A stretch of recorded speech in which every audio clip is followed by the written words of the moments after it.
Good morning students. आज हम कक्षा 10 में चैप्टर नंबर 12 में 12.1 का चौथा सवाल जो कि दिया गया है, किसी कार के प्रत्येक पहिए का व्यास 80 सेंटीमीटर है। यदि यह कार 66 किलोमीटर प्रति घंटे की चाल से चल रही है तो 10 मिनट में पहिया कितने चक्कर लगाएगा। वो हमें पहिए के द्वारा लगाए गए चक्कर ज्ञात करना है। तो इसमें देखिए, पहले जो कार का जो पहिया है वो वृत्ताकार का होता है और उसका जो व्यास दिया हुआ है, व्यास d बराबर 80 सेंटीमीटर दिया हुआ है व्यास।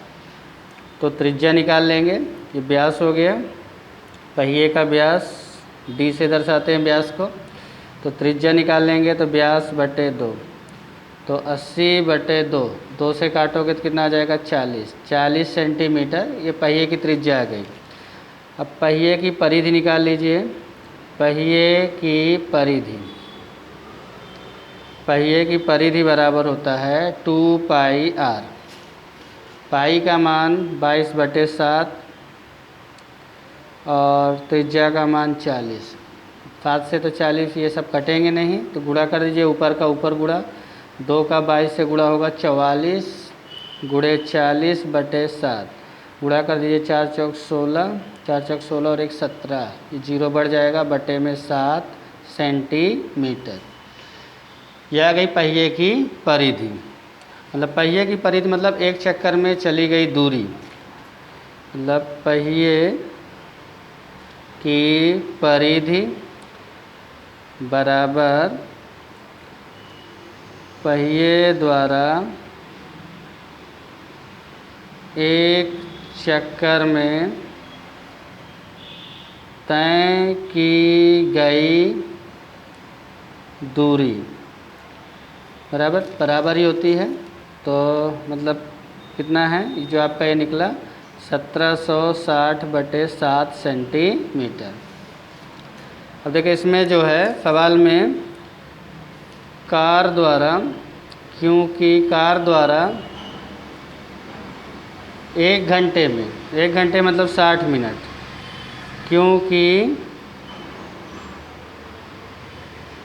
क्योंकि कार द्वारा 60 मिनट में तय की गई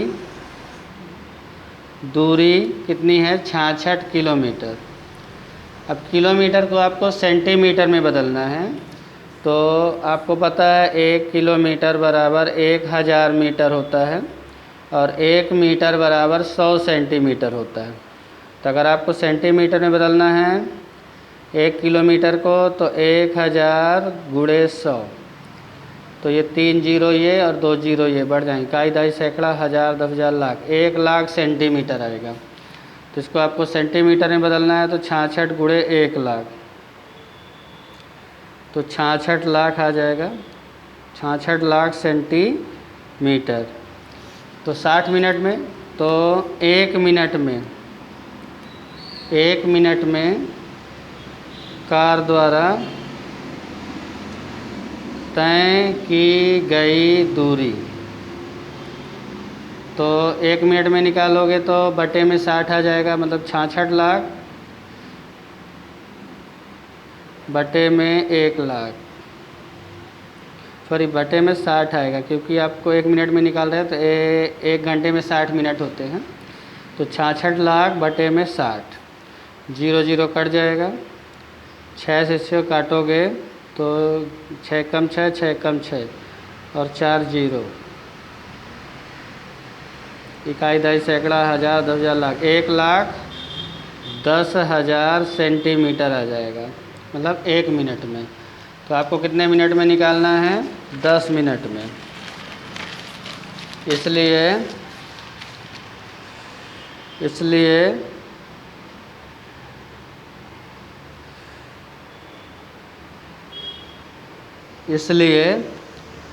10 मिनट में तय की गई दूरी बराबर 1,10,000 है, गुणे 10 हो जाएगा, 1 जीरो और बढ़ जाएगा,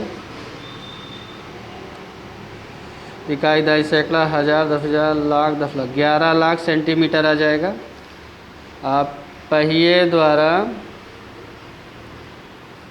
10 मिनट में लगाए गए चक्करों की संख्या बराबर 10 मिनट में तय की गई दूरी बटे एक चक्कर में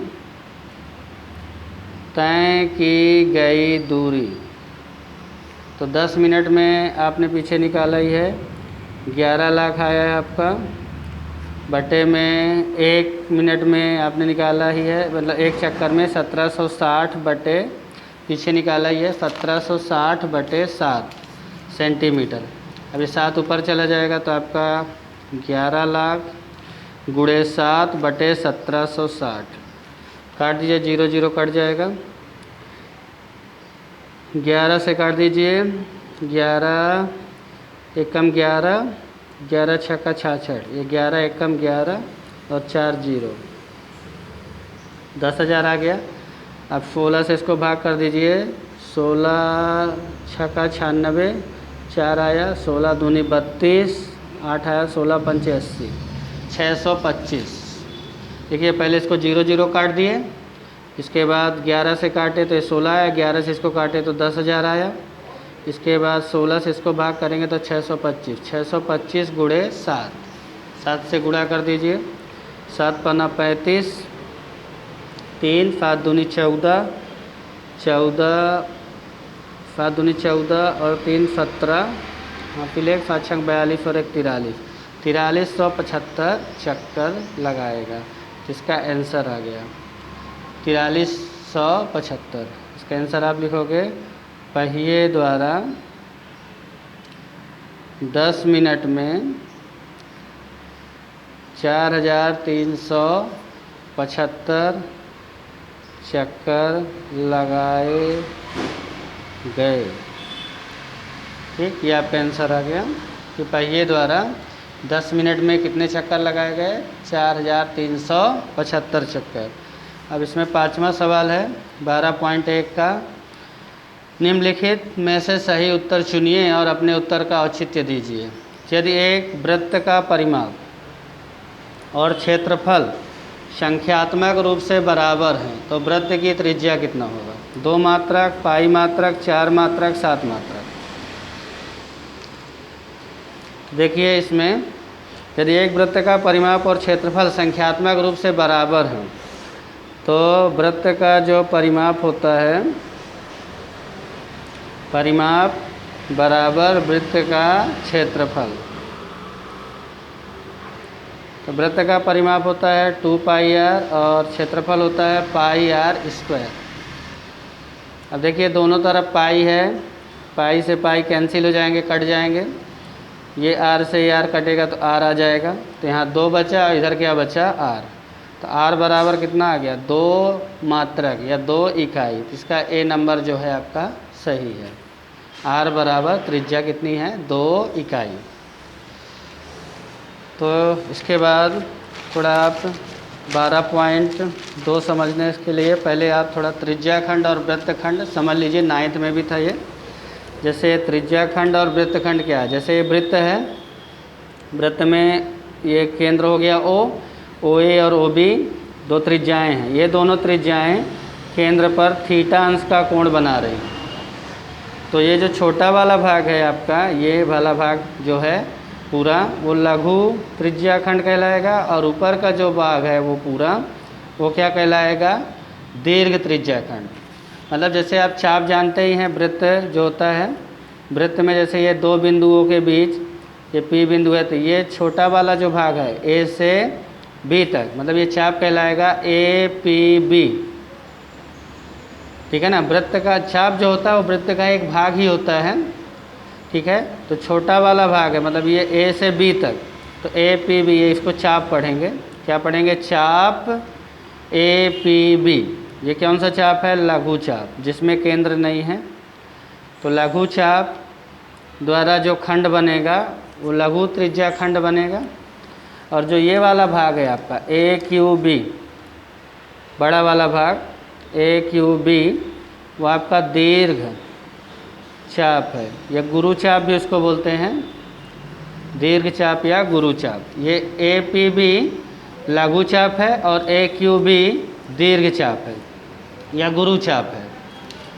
अब इसमें जो ये पूरा होता है वृत्त का पूरा परिधि होता है, वृत्त का ये पूरा क्या है परिधि। तो वृत्त का परिधि आप पढ़े ही हो, वृत्त की परिधि या परिमाप का सूत्र होता है 2 पाई आर।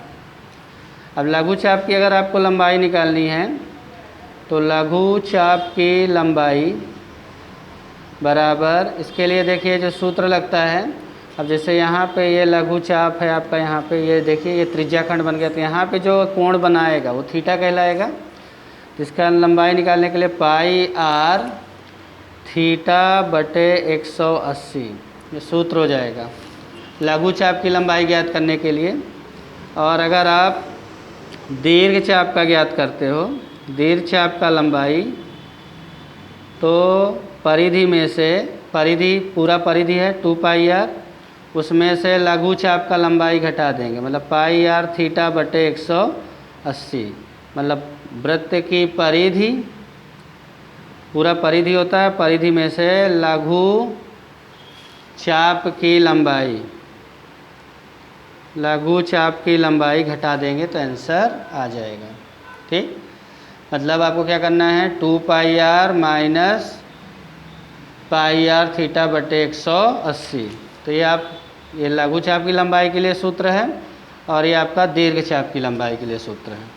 फिर देखिए आपके ये जो त्रिज्याखंड आपने पढ़ा, ये त्रिज्याखंड, तो लघु त्रिज्याखंड का क्षेत्रफल अगर आपको निकालना है, मतलब आपको केवल इतने भाग का क्षेत्रफल निकालना है, तो इसके लिए सूत्र होता है पाई आर स्क्वायर थीटा बटे 360, क्योंकि पूरा वृत्त जो है पूरा एक चक्कर लगाता है तो 360 अंश का कोण बनता है। फिर आपको दीर्घ त्रिज्याखंड का क्षेत्रफल निकालना है, इसके लिए सूत्र होता है, पूरा जो है आपका देखिए वृत्त का क्षेत्रफल है, पूरा क्या है वृत्त का क्षेत्रफल, तो वृत्त का क्षेत्रफल माइनस लघु त्रिज्याखंड का क्षेत्रफल, वृत्त का क्षेत्रफल माइनस लघु त्रिज्याखंड का क्षेत्रफल। तो वृत्त का क्षेत्रफल होता है पाई आर स्क्वायर और लघु त्रिज्याखंड का पाई आर स्क्वायर थीटा बटे 360। ठीक, अगर आप इसमें पाई आर स्क्वायर कॉमन ले लो तो यहाँ पे क्या बचेगा आपका 1, यहाँ पाई आर स्क्वायर कॉमन आ जाए, यहाँ 1 माइनस थीटा बटे, अब देखिए यहाँ पे कुछ नहीं, तो एक चीज़ और ध्यान देना पड़ेगा, यहाँ पे कुछ नहीं मतलब 1 है, तो यहाँ पे ये जो है 360 ऊपर जाएगा, तो यहाँ पे ए 360 हो जाएगा, 360 माइनस थीटा बटे 360। मतलब ये सूत्र भी लगा सकते हो, देखिए इसके बटे में कुछ नहीं तो 1 और 360 का लासा 360 ही आएगा, तो इसका गुणा इससे, इसका गुणा इससे हो जाएगा, तिर्यक गुणा। तो आपका जो है यहाँ पे पाई आर स्क्वायर कॉमन लोगे तो 360 माइनस थीटा बटे में 360, ये सूत्र आ जाएगा दीर्घ चाप, पाई आर स्क्वायर 360 माइनस थीटा बटे 360, ये सूत्र हो जाएगा दीर्घ त्रिज्याखंड का क्षेत्रफल। अब वृत्तखंड होता है, तो वृत्तखंड देख लीजिए, जैसे कोई वृत्त है, वृत्तखंड क्या होता है, तो जैसे जीवा है, ए बी जीवा, और ये आपका लघु चाप है ए पी बी लघु चाप, तो ये चाप और ये जीवा के बीच का जो क्षेत्र है उसको हम बोलते हैं लघु वृत्तखंड, लघु वृत्तखंड। और ये ऊपर का जो भाग होता है उसको बोलते हैं दीर्घ वृत्तखंड, दीर्घ वृत्तखंड। 2 खंड हो गए, ये जीवा जो है वृत्त को 2 असमान भागों में बांट रही है, जो छोटा वाला भाग है ये वाला आपका ए पी बी लघु चाप है, और ये जीवा, इसके बीच का जो क्षेत्रफल है वो लघु वृत्तखंड है। और आपका जो ए क्यू बी दीर्घ चाप है और उसके जीवा ए बी के बीच का जो क्षेत्र है वो दीर्घ वृत्तखंड है। अब देखिए इसका हमें क्षेत्रफल अगर निकालना है तो जैसे आपका ये वृत्तखंड बन रहा है तो यहाँ पे केंद्र पर इसको दोनों को मिला देंगे तो यहाँ पे जो कोण बनेगा वो थीटा हो गया।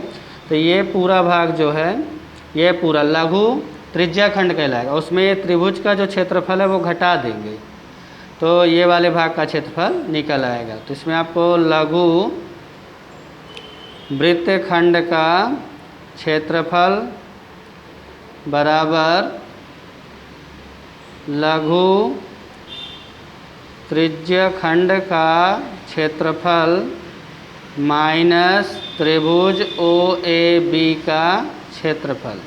मतलब लघु त्रिज्या खंड के क्षेत्रफल में से त्रिभुज का क्षेत्रफल घटा देंगे तो लघु वृत्तखंड का क्षेत्रफल आ जाएगा। इसके बाद आपको दीर्घ वृत्तखंड का क्षेत्रफल निकालना है तो क्या करना पड़ेगा। देखिए पूरा तो वृत्त का क्षेत्रफल होता है तो वृत्त के क्षेत्रफल में से वृत्त का क्षेत्रफल माइनस लघु वृत्तखंड का क्षेत्रफल। मतलब वृत्त के क्षेत्रफल में से आप लघु वृत्तखंड का क्षेत्रफल घटा देंगे तो दीर्घ वृत्तखंड का क्षेत्रफल निकल आएगा। ठीक, तो ये रहे महत्वपूर्ण सूत्र। इसका प्रयोग 12.2 में करेंगे। 12.2 का वीडियो भी आपको कल प्राप्त हो जाएगा। धन्यवाद।